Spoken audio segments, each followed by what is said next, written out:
আসসালামু আলাইকুম ফ্রেন্ডস, কেমন আছেন সকলে? আশা করি সকলে ভালো আছেন।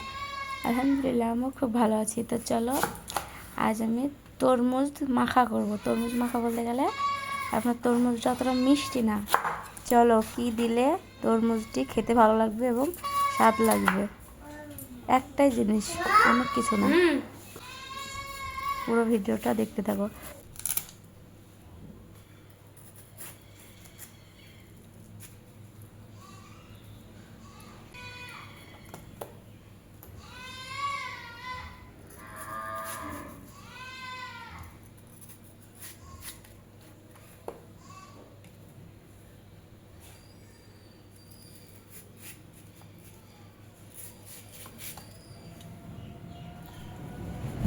তরমুজটাকে আমি ডোম করে কেটে নেব।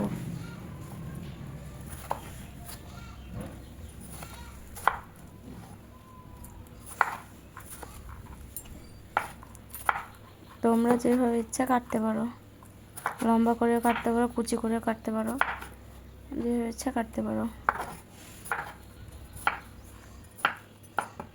আমার তরমুজ কাটা কমপ্লিট। এবার একটি উপকরণ দিলে তরমুজটা খেতেও ভালো লাগবে, আবার প্রচণ্ড স্বাদও লাগবে।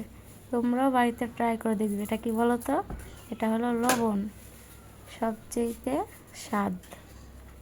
তো ভিডিওটি যদি ভালো লাগে লাইক, কমেন্ট, শেয়ার এবং সাবস্ক্রাইব করে দেবেন। আল্লাহ হাফিজ।